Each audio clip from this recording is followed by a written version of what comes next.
The Catholic League president, Bill Donahue, went on Newsmax TV where he's going to try his best to explain away the Pope's liberalism, and it doesn't go well. When the Pope speaks on faith and morals, that's when Catholics pay attention. That's the authority. Once you get beyond that, can you speak to other issues? Of course you can speak to other issues. But I don't care whether it's Pope Francis or his predecessors or his successors someday. Once you get outside the domain of faith and morals, be careful. And be careful particularly when you get into the weeds and get very specific. For example, are we God's stewards? Are we supposed to take care of the earth? Of course. That's out of the Old Testament. It's out of the New Testament. It's totally unobjectionable. Now, we might get a little bit more specific, but the more specific you become on something like this, the more dangerous it gets. Well, what happens is Catholics will scratch their head and say, well, he's a very nice man. Right. Well, and this, with all due respect to him, this has happened, at least I believe, more and more and more than his predecessor, Absolutely. and then maybe even the man the Pope who will follow him. Right, and his encyclical on climate change or the environment is going to come out on the 18th of this month, and so we'll get some idea then. And then in September, the Pope will talk to the United Nations on this.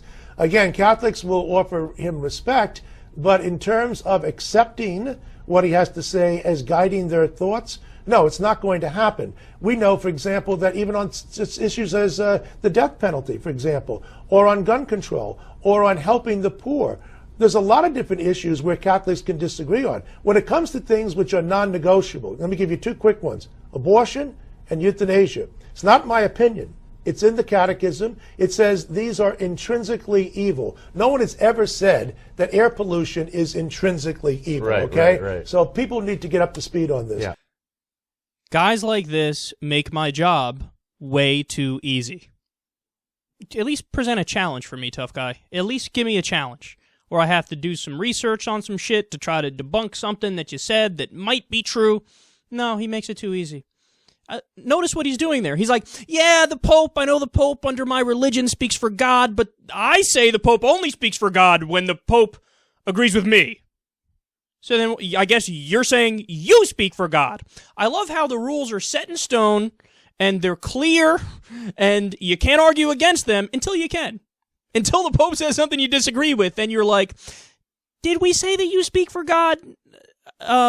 No, I don't think your antenna must have been off, because when you say some shit I don't like, then clearly you're not talking for God. And this guy believes his horse shit. Like, I don't doubt that he believes that, like, tightrope he was trying to walk, where he's like, oh, I know this Pope is liberal, and I hate liberals, but what am I supposed to do, because I'm supposed to believe in my religion and believe in the Pope? What do I do? I don't know, say some bullshit. So now, all of a sudden, he doesn't speak for God. Well, he said at the beginning, the Pope can speak for God only on issues of faith and morals. Okay, well, even if you take that interpretation, what? Taking care of the environment and talking about climate change and trying to prevent it? That doesn't weigh in on morality? No, the idea is we should do the right thing for the next generation and the generation after that and the generation after that, and it is a moral issue. If we are so piggy and selfish that we fuck up everything for our grandkids, then yeah, we're the immoral assholes here. That's the point the Pope is making. He's like, no, it doesn't count because I don't believe in climate change. That's really what he's trying to say. And then the best part, he goes, well, you know, on areas there's disagreement and stuff within the Catholic community, the death penalty, gun control, helping the poor. Okay, well, first of all, if there's disagreement within the Catholic community, okay, if only there was like someplace you could look for an answer that's definitive where you say that the person speaks for God, then that would like settle the debate. Oh, that's right, the Pope is that, but you just want to ignore the Pope. But really? There's room for disagreement. One of the 10 Commandments is thou shalt not kill. And he's like, death penalty, for or against? It's a debate. When it comes to gun control, really? The guns didn't even exist back in the Bible days, and I'm pretty sure Jesus was a pacifist. Not even like I'm a non-interventionist. I think the only time you could use violence is for self-defense. Jesus goes a step further, more liberal. He's like, no, pacifist. If you attack me, I will literally sit there and take the attack and not fight back because violence is wrong by definition. But this guy's like, well, gun control, you know, maybe everybody should be able to have a gun. Jesus is pro AR-15. Would Jesus be in the NRA? Spare me your horseshit. And he's like, helping the poor, that's debatable within the Catholic community. What? The whole point of the New Testament is to help the fucking poor. But see, that's the thing, and I spoke about this earlier. It's just a cherry-picking contest. Fundamentalist, very conservative Christians have their parts of the Bible that they can say, this is what I believe, and they could quote it. And then liberal Christians have their parts of the Bible that they could point to, and they believe, and they say, this is what we believe, I'm quoting it. They have their own quotes. So why are we having a cherry-picking contest? When the book is not true to begin with, why don't you just throw out the book completely? And then finally, he's like, the only things that are not debatable, abortion and euthanasia. Okay, abortion, I've gone over this before. I've given you the quotes. The Bible is pro-abortion. I know when I say that, people are like, no, it can't be, because my mommy and daddy told me differently, even though I didn't read dick about this. Well, again, you want me to go through it? There's one part of the Bible where God goes through Samaria, which is current-day Palestine, rips the fetuses out of the stomachs of the women. Okay, that's God performing abortions, you fucking idiots.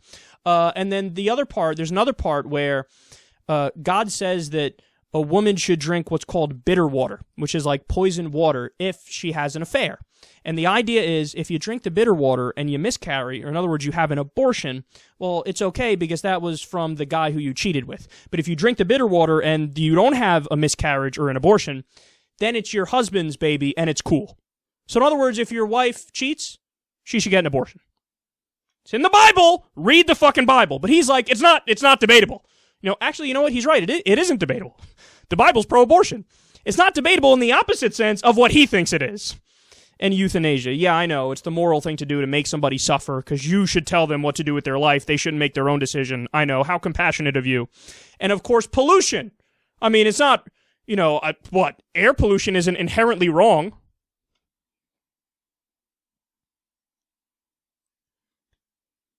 And clearly logic isn't inherently Catholic. That's what you prove.